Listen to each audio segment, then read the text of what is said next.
Mr. President, I congratulate you on your election and welcome your presidency of hope. Indeed, that is what we need in these challenging times. For nearly 2 years now, the pandemic has upended our lives. The climate crisis has worsened, the inequalities have deepened, and the geopolitical balance is in a state of dangerous flux. Certainly, these are complex problems, but one thing is clear. They all hit the poor the hardest. Injustice is the common thread that ties these issues together. When I spoke before this august body last year, I said that how we address these issues will define our future. From what I have seen, that future will likely be one of inequality, where the poor plays catch up with the rich, with no hope or chance of ever succeeding in closing the gap. We cannot, in all conscience, allow this to happen. An unjust order is inherently volatile. We have to reverse course. How then do we, as governments, reconcile our obligations to our own citizens with our responsibility to the rest of humanity? For the Philippines, we understand that we need to expand our notion of us beyond the nation, so we can work together to secure our common future. We recognize that only inclusive multilateralism can deliver the global public goods we need.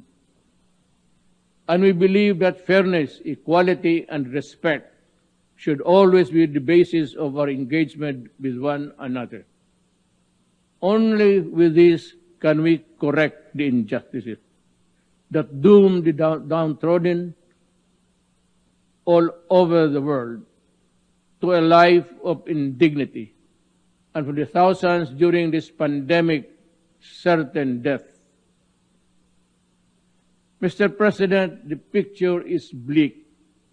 It is a man-made drought of vaccines ravaging the poor countries.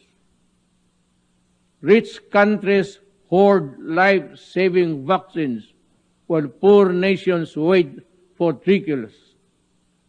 The now talk of booster shots, where developing countries consider half doses just to get by. This is shocking beyond belief and must be condemned for what it is, a selfish act that can either be justified rationally or morally. The plain fact is, this pandemic will not end unless the virus is defeated everywhere. Vaccines are key to achieving this. This is why the Philippines committed $1 million to the UN's COVAX facility.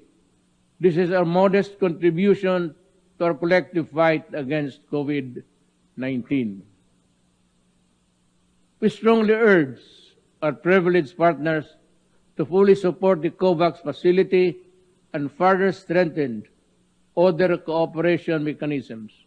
We need this to save more lives, break the cycle of variants, and help ensure global economic recovery. Just as COVID-19 has had an uneven impact on the peoples, climate change has also exposed the varying vulnerabilities of countries around the globe.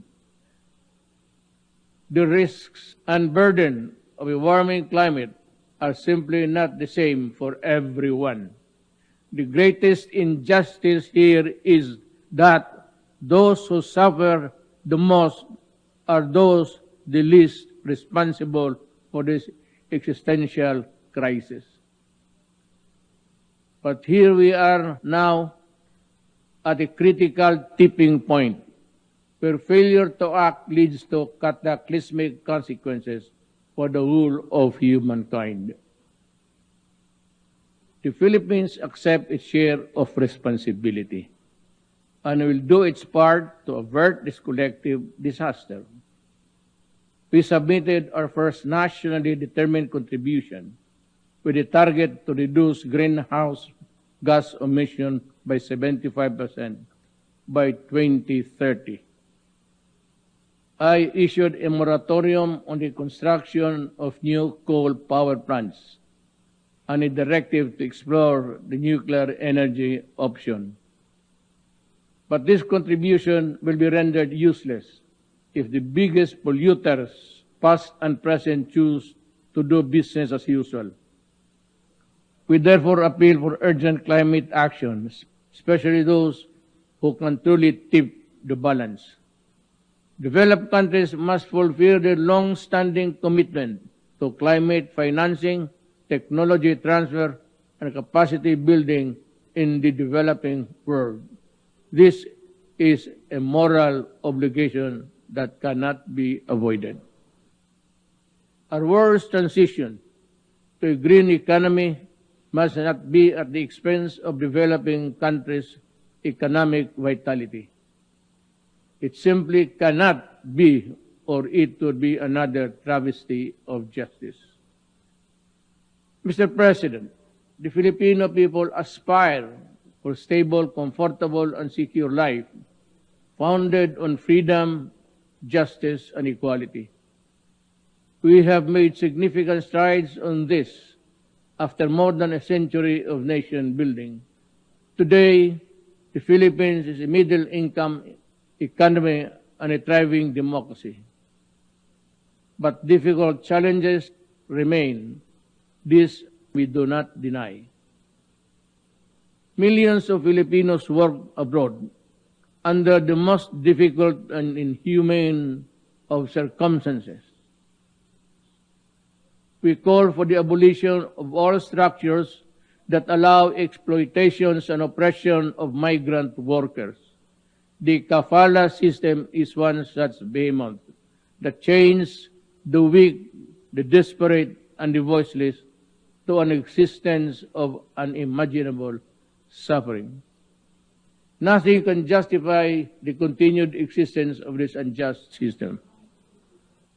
While reforms have been made, the kafala system must be dismantled sooner or later in the name of justice and basic decency. The Philippines seeks stronger partnerships to protect the rights of the Filipinos and realize the full potential of our nation. But let me be clear. What we mean is partnership that respects our people's agency. Let me say this again. My government has a mandate and obligation to my people.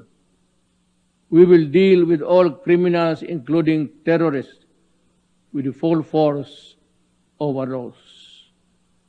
The Filipino people want to live in peace, security in their homes and communities, free from harm and danger from the lawless. But achieving this goal has not been without challenges. I say this in no uncertain terms. The law applies to all. I have instructed the Department of Justice and the Philippine National Police to review the conduct of our campaign against illegal drugs. Those found to have acted beyond bounds during operations shall be made accountable before our laws. We have recently finalized the United Nations, our joint program of human rights.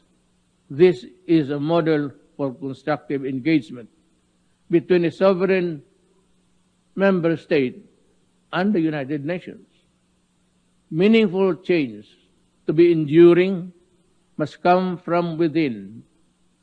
The imposition of one's will over another, no matter how noble the intent, has never worked in the past, and it never will be in the future. How many more countries shall be made to unravel and descend into chaos before the powerful heed the simple lesson? In dealing with complex problems in nation building, let us consider pragmatic approaches that square ideals with reality. Sure, they may lead us to imperfect solutions, but solutions nonetheless that actually work. We will pay the price for the misadventure of the few that spiral into humanitarian disasters. The Philippines, in line with its long-standing humanitarian tradition, has opened its doors to Afghan nationals, especially women and children fleeing the conflict. As one global community, we must do our utmost to help the Afghan people and all those who continue to suffer. For the Rohingyas, I have instructed our Department of Justice to work closely with the UN High Commissioner on Refugees to prepare a cooperation program for a specific number of Rohingyas consistent with our capacities. The Philippines has limited resources during these extraordinary times. But what we can do for humanity and will uplift human dignity, we will. Mr. President, in a period of profound geopolitical change, it is vital that all countries, big and small, commit to the rule of law fully and firmly. For a world without law is a world of disaster, where the weak is at the mercy of the strong. There can therefore be no other acceptable basis for a global order but the law. We must resolve disputes peacefully, as we manifested in the Manila Declaration of Peaceful Settlement of International Disputes. The Philippines is one with the ASEAN and other stakeholders in ensuring that the South China Sea remains a sea of peace, security, and prosperity.